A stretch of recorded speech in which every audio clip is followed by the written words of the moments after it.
வணக்கம், வாழ்க வளமுடன். நான் உங்கள் ஜோதிடர் மாணிக்கவாசகம் பேசுகிறேன். ஓம் தத்புருஷாய வக்கரது உண்டாய் தன்னோ விதி புருஷாய ஓம் ஸ்ரீம் கிரீம் க்ளீம் க்ளம் கம் கணபதியே நமக. ஓம் கிரீம் ஆதித்யாய சோமாய மங்களாய புதயேஸ்வர குரு சுக்கிர சனிப்பேச்ச ராகாவ கேதாவ நமக. ஓம் ஸ்ரீம் க்ளீம் பஞ்சபூத விசேஷிய ஓம் அங்கிரங்கு பஞ்சபூத விசேஷிய ஓம் லங்குவம் பஞ்சபூத விசேஷிய ஓம் நங்குவம் பஞ்சபூத விசேஷிய சுவாகா. 9 நவகிரகங்கள் 5 பஞ்சபூதனோட அனுகிரகம் பரிபூர்ணமாக அனைத்து ஜோதிட அன்பர்களுக்கும் ஆன்மீக பெரியோர்களுக்கும் அனைத்து மக்களுக்கும் கிடைக்க எம்பெருமான் முருகப்பெருமான மனதார பிரார்த்தனை பண்றோம். ஓம் சரவண பவாய நமக முருகா. இன்னைக்கு நாம் பேசக்கூடிய தலைப்பு என்னன்னு பார்த்தோம்னா, தனுசு லக்னத்திற்கு ராகு பகவான் என்ற ஸ்தான பலன்கள் என்ன அப்படின்னு தான் பார்க்க போறோம். ஓகேங்களா? என்னுடைய வீடியோவை நிறைய பேர் பார்த்துட்டு இருக்கிறீங்க, சப்ஸ்கிரைப் பண்ணாமல் பார்த்துட்டு இருக்கிறீங்க. சப்ஸ்கிரைப் பண்ணிட்டு பாருங்க. புதுசாக பார்க்குறவங்களும் சப்ஸ்கிரைப் பண்ணிட்டு ஆளுக்கிற பெல் சிம்பிள் அமுக்கிட்டு பாருங்க. பார்த்து முடிச்சுட்டு உங்கள் ஃப்ரெண்ட்ஸ்க்கெல்லாம் ஷேர் பண்ணுங்க. ஓகேங்களா? நான் நிறைய வழிபாடு முறைகள் எல்லாம், கோயில் ஸ்தல வழிபாடுகள் எல்லாம் எந்தெந்த ஸ்தலங்களில் போய் வழிபாடுகள் வச்சுக்கணும், ஒரு கெட்ட ஸ்தானத்தில் அந்த கிரகம் இருக்கும்போது என்ன ஸ்தலங்களில் போய் வழிபாடுகள் வச்சுட்டா நன்மைகள் அதிகமாக நடக்கும் அப்படின்னு நான் நிறைய விஷயங்கள் சொல்லிட்டு வருவேன். இது வந்து மற்றவங்களுக்கும் போய் பயன்பெறணும், நீங்களும் பயன்பெறணும், மற்றவர்களும் பயன்பெறணுங்கிறதுக்காக தான் சொல்கிறேன். அதனால் சப்ஸ்கிரைப் பண்ணிட்டு பாருங்கள். இப்போ வீடியோக்குள்ளே போகலாம். ஓகேங்களா? ராகு பகவானோட அதிதேவதை யார் அப்படின்னு பார்த்தோம்னா சர்பராஜன், துர்க்கை அம்மன், பத்ரகாளி. ஓகேங்களா? இந்த வழிபாடுகள் எல்லாம் வச்சுட்டிங்கன்னா ராகு பகவானால் ஏற்படக்கூடிய தோஷங்கள், கெடுபலன்கள் எல்லாம் குறைந்து நற்பலன்கள் மிகுதியாக நடக்கிறதுக்கு அதிக வாய்ப்புகள் இருக்குது. ஓகேங்களா? அடுத்து பார்த்தோம்னா வழிபட வேண்டிய ஸ்தலங்கள் அப்படின்னு பார்த்தா நிறைய இருக்குது. திருநாகேஸ்வரம், திருப்பாம்புபுரம், காலஸ்திரி, கொடுமுடி, மன்னர்ஷாலா, பாம்பு மேற்காடு, சுப்பிரமணியா, கர்நாடக மாநிலத்தில் சுப்பிரமணியா, பழனிமலை, முருகன் வழிபாடுகள்லாம் மிகச்சிறந்தது. ஓகேங்களா? அதிதேவதையினாலும் கூட முருகன் வழிபாடு ரொம்ப ரொம்ப ஒரு விசேஷ பலன்களை தர நல்லது. சர்ப காவடியெல்லாம் எடுப்போம் முருகனுக்கு. ஓகேங்களா? அதனால தான் சொல்கிறேன். ஓகேங்களா? பால் காவடி எடுப்பாங்க, பன்னீர் காவடி, சர்ப காவடியெல்லாம் எடுப்பாங்க முருகனுக்கு. அப்போ வந்து பார்த்தோம்னா சர்பத்தினோட அனுகூலம் பரிபூர்ணமாக நம்மளுக்கு கிடைக்கும்னா முருகப்பெருமான் வழிபடுறது ஒரு சிறந்த வழிபாடு. ஓகேங்களா? நிறைய பேர் சொல்ல மாட்டாங்க, எல்லாம் துர்க்கை வழிபாடு வைக்கிறது, அப்புறம் பார்த்தோம்னா சர்ப வழிபாடுகள் வச்சுக்கலாம், புத்து வழிபாடு வச்சுக்கலாம் அப்படின்னு தான் சொல்லுவாங்க. பாம்பு புத்து இடங்கள் அவங்க வழிபாடு வச்சுக்கிறது இதைத்தான் சொல்லுவாங்க. ஆனால் முருகன் வழிபாடு மிக சிறந்த வழிபாடு. ராகு பகவானை கண்ட்ரோல் பண்ணக்கூடிய பவர் முருகப்பெருமானுக்கு உண்டு. அதை மைண்டில் நம்ம வச்சுக்கணும். ஓகேங்களா? அனைத்து கோள்களுமே நவகோள்களும் மகிழ்ந்து நன்மை அளிக்கணும்னா முருகப்பெருமான் தான். ஓகேங்களா? அதை மைண்டில் வச்சுக்கணும். ஓகேங்களா? வழிபாடுகள் வச்சுக்கணும்.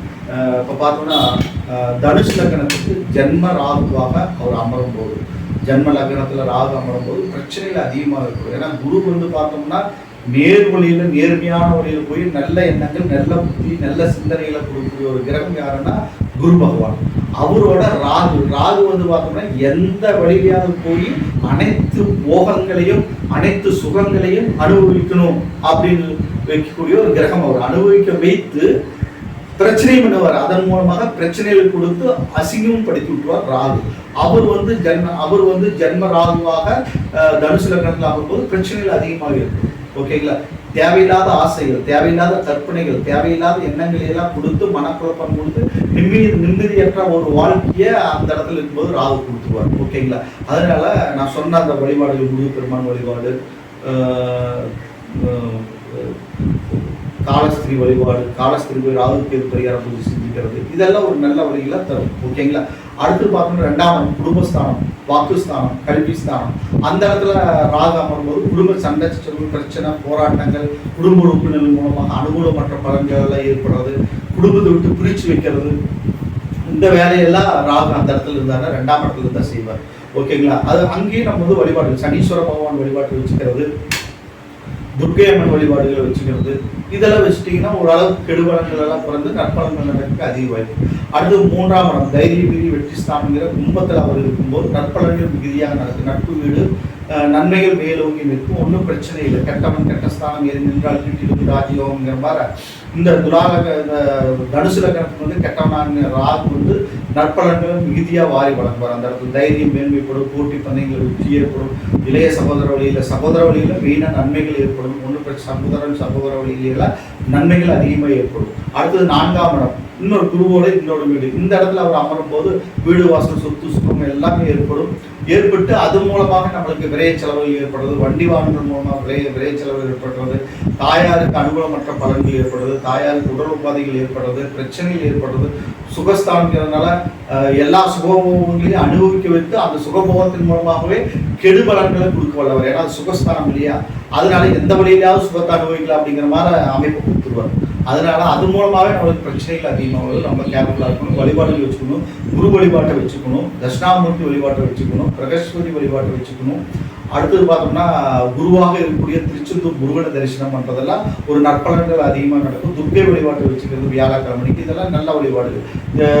வியாழக்கிழமை நாளில் போய் அந்த இடத்துல இருக்கிறன்னா வியாழக்கிழமை நாள் போய் காலஸ்திரியில் போய் ராகுக்கு பரிகார பூஜை செய்கிறதெல்லாம் ஒரு அற்புதமான அமைப்பு. ஓகேங்களா. அடுத்தது பார்த்தோம்னா 5ஆம் இடம் பூர்வனி ஸ்தானம், அந்த இடத்துல அமரும் போது பார்த்தோம்னா பிரச்சனைகள் அதிகமாக ஏற்படும். முன்னோர் வழிபாட்டெல்லாம் வச்சுக்கணும், திதி தர்ப்பணமெல்லாம் கொடுக்கணும். ஓகேங்களா. அந்த இடத்துல இருக்கும்போது ஆசைகள் அதிகமாக ஏற்படும். தேவையற்ற முறையற்ற உறவுகளை எல்லாம் நம்மளுக்கு ஏற்படுத்தி கொடுத்துருவாரு. வயசு பசங்களாக இருக்கிறாங்க, வயசு அந்த ஏஜென்ட்ல இருக்கிறாங்கன்னா முறையற்ற காதலை எல்லாம் கொடுத்து அது மூலமாக நிறைய பிரச்சனைகள் எல்லாம் கொடுத்துருவாரு. தேவையில்லாத மனக்குழப்பங்கள் ஏற்பட்டுரும். குழந்தைகள் மேலே அதிக பாசம் வச்சு, வயதானவர்கள் இருந்தால் குழந்தைகள் மேலே அதிக பாசம் வச்சு அந்த குழந்தைகள் மூலமாகவே பிரச்சனைகளை சந்திச்சு ரொம்ப கஷ்டப்படக்கூடிய ஒரு நிர்பந்தமெல்லாம் அந்த இடத்துல ஏற்பட்டுரும். 5ஆம் இடத்துல ராகு ஜாதகத்தில் இருந்துட்டா. அதே மாதிரி வயதானவர்களாக இருந்தால் அவங்களும் அதே மாதிரி ஒருத்தர் மேலே அதிக பாசம் வச்சு அந்த பாசத்துக்காக ஏங்கக்கூடிய நிலைமையெல்லாம் அந்த இடத்துல வச்சுக்குவார். ஓகேங்களா. அதனால அந்த இடத்துல இருக்கும்போது தேவையில்லாத பாசங்களில் யாரு மேலேயும் வைக்கக்கூடாது. கரெக்டாக இருக்கணும், மெடிடேஷன் பண்ணிக்கணும், தியானம் பண்ணிக்கணும். ஓகேங்களா. முருகப்பெருமான் வழிபாட்டு வச்சுக்கிறது, துர்க்கையம்மன் வழிபாட்டு வச்சுக்கிறது, சர்பராஜனோட வழிபாடுகள் எல்லாம் வச்சுக்கிட்டிங்கன்னா அற்புதமான பலாபலன்கள் நடக்கும். அடுத்தது பார்த்தோம்னா 6ஆம் இடம் வெற்றி ஸ்தானம், குணனான சத்ருஸ்தானம்ங்கிற இடத்துல வந்து ராகு நிற்கும்போது அதே அற்புதமான பலாபலன்கள் நடக்கும். கெட்டவன் கெட்ட ஸ்தானம் ஏறி நின்றால் கிருஷ்ணன் ராஜயோகம்ங்கிற மாதிரி இந்த லக்னத்து கெட்ட கிரகமான ராகு அவர் கெட்டு போய் 6ஆம் இடத்துல நிற்கிறது அற்புதமான யோகங்களை தர வல்லது. நன்மைகள் அதிகமாக நடக்கும். ஓகேங்களா.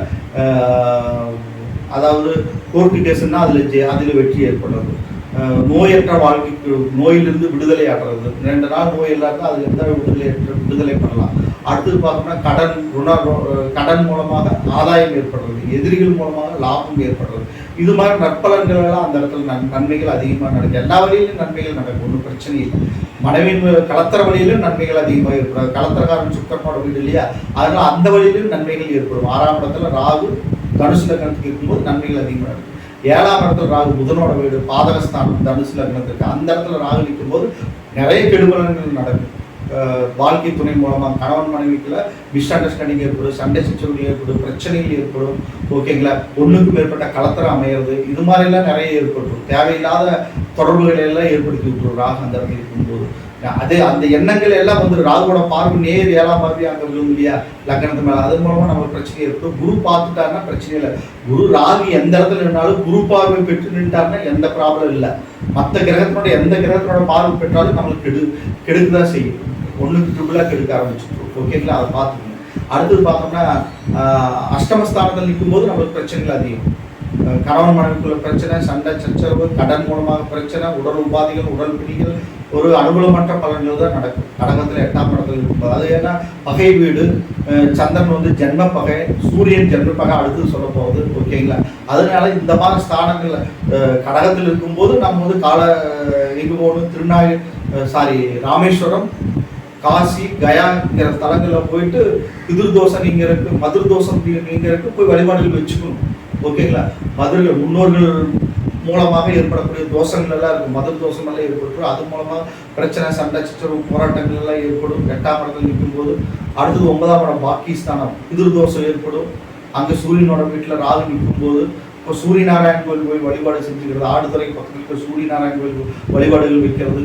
அடுத்தது பார்த்தோம்னா காசி, ராமேஸ்வரம், கயா இந்த ஸ்தலங்களில் போய் பிதிர் தோஷம் நீங்கிறதுக்குண்டான வழிபாடுகள் வச்சுக்கணும். ஏன்னா 9ஆம் இடத்துல ராகு நின்னாலே பிதிர் தோஷம் தான், சூரியனோட வீட்டில் நின்னா தனுசு லக்னத்துக்கு. அப்போ நாம் அதுக்குண்டான வழிபாடுகள் எல்லாம் வச்சுக்கிறது நற்பலன்களை மிகுதியாக வாரி வழங்கும். ஓகேங்களா.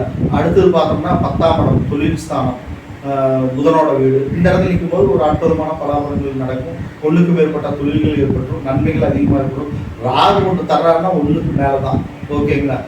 எல்லாமே நல்லதாக ஏற்படும், நன்மைகள் அதிகமாக நடக்கும், ஒன்றும் பிரச்சனைகள். 10ஆம் இடத்துல ராகு, மகாவிஷ்ணு வழிபாடு செஞ்சுக்கிறது, குருவாயூரப்பன் வழிபாடுகள் எல்லாம் வச்சுக்கிட்டீங்கன்னா 10ஆம் இடத்துல ராகு இருக்கிறவங்க, லக்னத்துக்கு தனுசு லக்னமாக இருந்து 10ஆம் இடத்துல ராகு நின்றா இவங்கெல்லாம் போய் குருவாயூரப்பன் தரிசனம் பண்ணுறது, துர்க்கையம்மன் வழிபாடு வச்சுக்கிறது, ஒரு நற்பலன்களை ஆதிசேஷன் மேல ரங்கநாதர் வழிபாடு வச்சுக்கிறது நன்மை, அதிக நன்மை தரும், தொழிலில் மேன்மையெல்லாம் ஏற்படும்.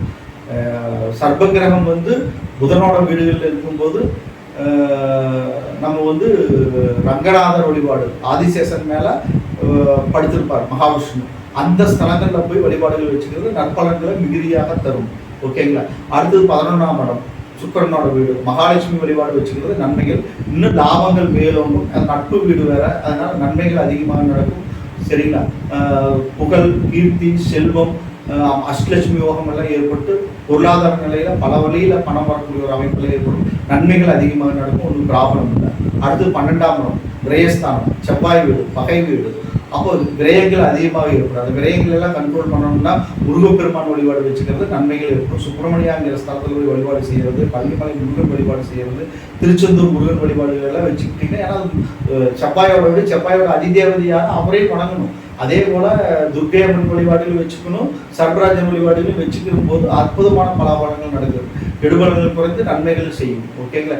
எந்த ஒரு கிரகமுமே அவரோட அதிதேவதையை வணங்கும் போது நம்மளுக்கு ஒரு நன்மைகள் நடக்கிறதுக்கு அதிக வாய்ப்புகள் அதிகம். ஓகேங்களா. இப்போ பார்த்தோம்னா தனுசு லக்னத்திற்கு 12 ஸ்தானங்கள்லையும் ராகு பகவான் என்ற பொதுவான பலாபலங்கள் பார்த்தோம். இந்த வீடியோவை பார்த்து முடிச்சுட்டு சப்ஸ்கிரைப் பண்ணுங்க, பெல் சிம்பிள் அமைக்கணும், உங்கள் ஃப்ரெண்ட்ஸ்க்கெல்லாம் ஷேர் பண்ணுங்க. என்னிடத்துல ஜாதகம் பார்க்கணும், பிரச்சனை பார்க்கணும், திருமண பொருத்தம் பார்க்கணும்னா என் நம்பருக்கு நீங்கள் கான்டாக்ட் பண்ணுங்க. வணக்கம், வாழ்க வளமுடன்.